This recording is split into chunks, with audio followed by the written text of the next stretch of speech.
Wednesday, just flying solo today as Sheets is out. I am going to be heading down and visiting some friends soon. So I'm just, finishing up this slate. I've got an appointment with my grandfather later tonight. So I've got all this stuff going on. So I'm not playing much, just playing a couple lineups, but still going to go over it. Happy to talk some basketball as well. Sheets is going to do the Masters thing later. I'm going to talk more with him about that. We also recorded a video. I did one with Kenny Hyder as well from the site, so check that out. Please always give us the like, the thumbs up. We want to keep doing some of these videos for free. We have a lot of premium content, and we want to make sure we can keep doing these videos for free. For what it's worth, guys, I didn't set a core today because I feel very all over the place with the baseball, and I feel like there's a lot of different avenues to go. But I'm going to jump right into it and go right here. We're going to start by pitcher. I'm just going to tell you who I'm using, what you're doing. Scott's really liking Baltimore. I like Baltimore as well. Okay, so at pitcher, I'm worried a little bit about the weather for Hunter Green, and I don't think it's automatic, so I'm okay fading it. I'm okay fading the Cease ownership. Let me just go by this because I actually kind of like Chicago. I think Chicago's an incredible contrarian stack today, and I think there's definitely a path for them to get to Cease. I also think Cease is the best pitcher on the slate, but I don't like. He has a wide range of outcomes. He can strike out everybody, he can walk everybody, and give up 1 million home runs. He's all over the place, so I'm okay with that. I think I'm going to end up using Stroman Bradford, just a little bit lower ownership, and the safety of not having to use Green, and also I don't like that matchup for Cease. So while these are great, these are just the best matchups. That's what I'm going to go with tonight. I am okay with Carter Crawford, but I would much rather play a Baltimore stack than play Crawford. Cole Irvin, I don't love, but I guess he's viable. I personally would rather go to Stripling and Ryan Weathers than Cole Irvin, and I'm actually doing that a little bit. And that's what I'm doing at pitching. I'm going to move over to catcher real quick. And I don't think you have to fully stack tonight. It's a 6-gamer, but there's one game that's still dangerous. And there's just a lot of, you can get some nice 4-4s, some 4-2-2s that I think are totally viable. As I keep pointing out to everyone who keeps stacking Houston every night, one night they're going to score some runs, but they have been dreadful this season in every way, pretty much. And I'm making money by just playing like little mini stacks, like mostly just containing Alvarez. But really, he's the one you need. Anyway, catcher, Jonah Heim, I'm definitely playing. And I also, I understand the Langoliers thing for sure, but I'm playing Bradford. So where I'm not playing Bradford, who do I have as my catchers? I have Jonah Heim, Adley Rutschman as my main catchers. First base. Good news is for me, I have nothing to worry about ownership tonight because I'm not playing anybody who's going to be owned. I'm playing Anthony Rizzo and Ryan Mountcastle the most. So those are my two highest owned first basemen. I mean, this is the slate where, I'm playing some smaller buy-in, some bigger buy-in, smaller field stuff. But it's interesting because I really am going way off the board. Simeon, I do have as my most owned second baseman, however, and Remy Gonzalez, Pablo Reyes are two of my other guys I'm playing. So that's where I'm eating a little chalk. I'm also eating a little chalk with Josh Smith for the value. And I love Christopher Morel today to hit a home run off of Dylan Cease. I think it's definitely one I can get behind. I also think Jake Berger's sneaky, but I like the Morel at the lowest ownership of anyone at the position. I like the idea of Morel hitting the home run off Cease today. I could definitely see that happening. All right, shortstop. Pablo Reyes, didn't get up to Seager, would love to, but it's a little tricky with some of the guys I'm playing in the outfield. Volpe, Gunnar Henderson are my two favorites along with Reyes. Outfield. I understand all the Texas guys are just going to be so popular. I do like Tatis as a one-off. I like Alvarez. I like Bellinger. I mentioned I'm not afraid to attack Cease here a little bit, even though I know that Cease is me. I'm the guy who usually plays Cease. It just seems weird to play him at this popular ownership when I actually think the Cubs offense is awesome and they haven't proved me wrong yet. I have Verdugo as, again, in my Yankees. That's just a 4-4 that I've got with the Yankees in Texas. But I'm using Verdugo. Verdugo was 0.5% owned last night. The people don't play him in the lefties. He's the last guy they always want to play for the Yankees. They haven't seen him play for the Yankees for a full season. And at the end of the year, take a look up and see how many home runs Verdugo has at Yankee Stadium. I'm going to bet you if he if you played all of his games at Yankee Stadium, I'm going to bet you he averages out to about 30 some odd home runs a year. He's got more power than people think. So those are my plays. Again, stacks. I like the Yankees, even though I also am using some weathers. I like Baltimore. Well, I still don't mind Crawford. I like Chicago Cubs. And the chalky ones that I like are Texas, followed by San Diego, followed by Houston.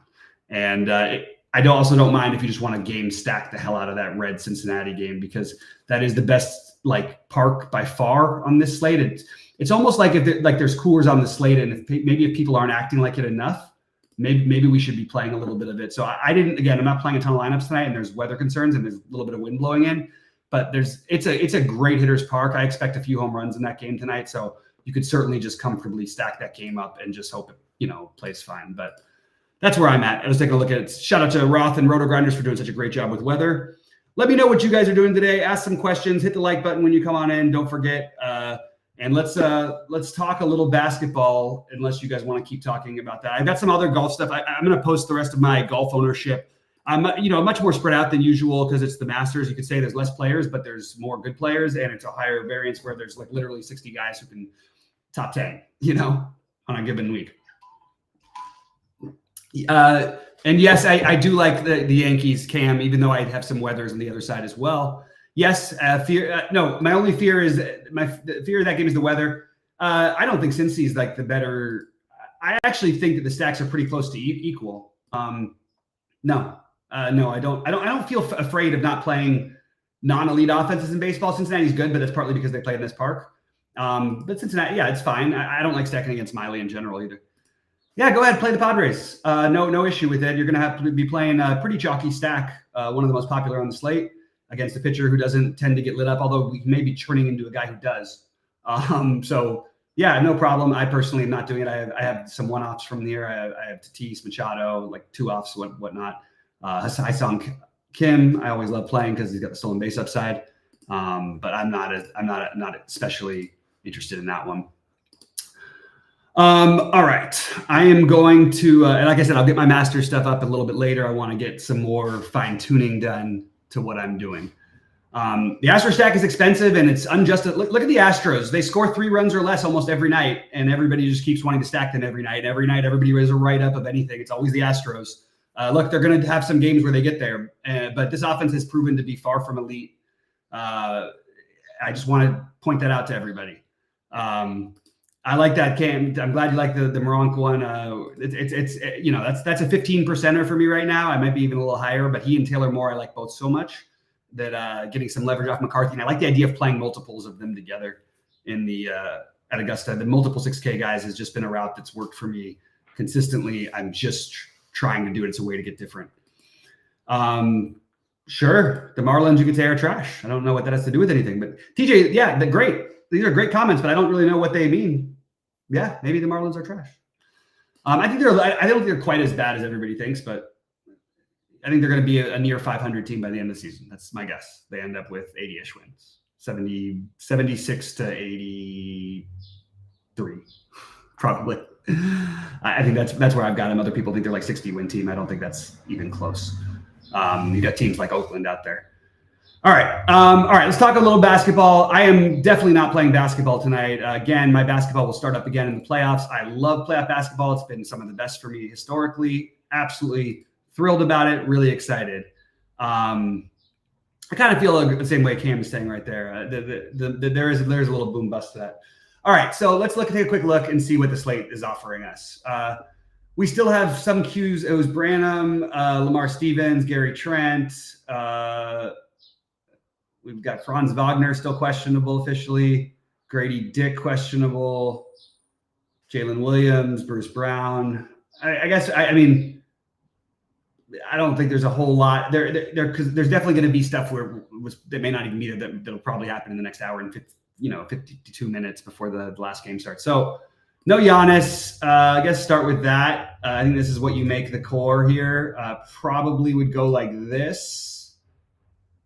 Might even include Lopez. But that would be the beginning start for me. I don't mind the Beverly thing either. Going backwards here on Orlando on the other side. That's why the Wagner thing is a big deal.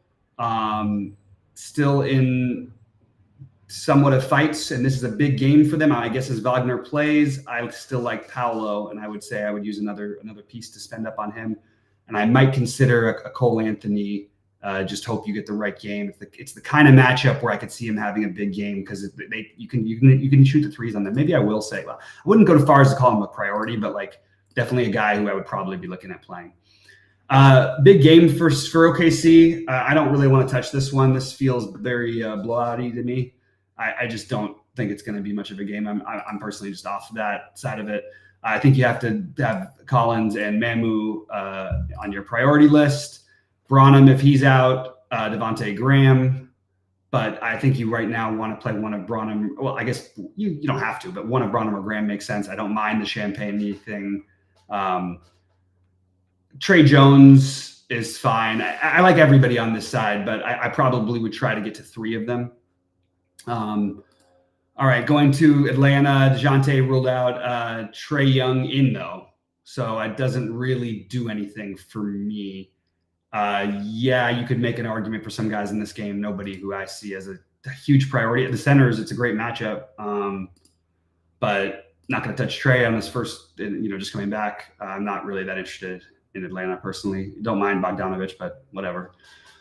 I do like Miles Bridges in this matchup quite a bit. I think he would be the other guy. I'd try to get like a Bridges, Paolo, Lillard, Portis type of thing. A lot of forwards there, a lot of power forwards. And then use the value accordingly.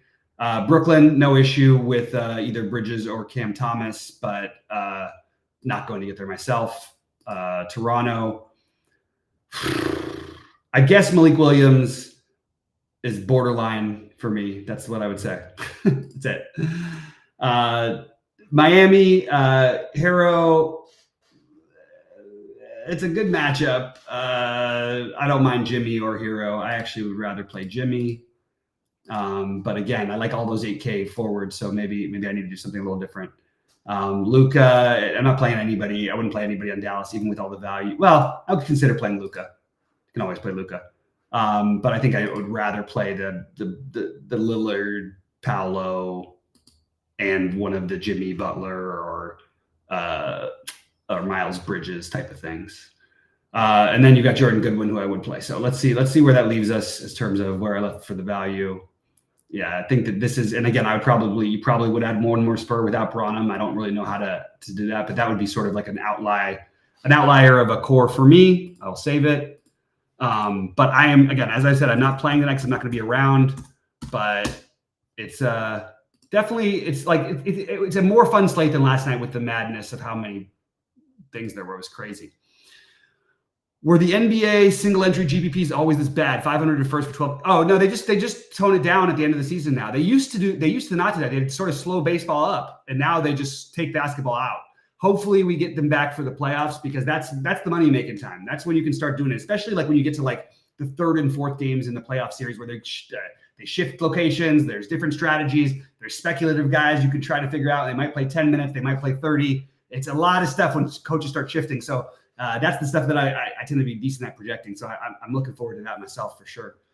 All right. So going back, I think I'm probably going to get out of here just early because it looks like we're pretty much done. I don't really have a whole lot else to touch on in these games. I don't think there's a whole lot more to cover.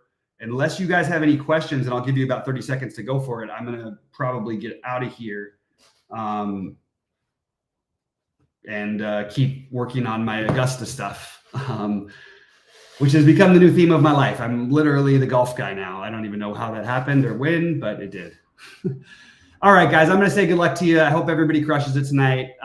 Really appreciate all the love and all the long-term memberships, all the people who still pop into the chat. Give us a thumbs up. If you guys play NASCAR at all and you don't watch Brandon Cruz or use his content on our site, I'm going to say that you might be doing something a little bit wrong. That guy is a crusher. He's awesome. He's a great communicator of how to do things as well. Check out Brandon's stuff over the weekend as well. So I will be, again, I'm going to be around for the live stuff over the next couple of days. I don't know about the mornings, but I will let you guys know, and I will see you probably at 10 Eastern.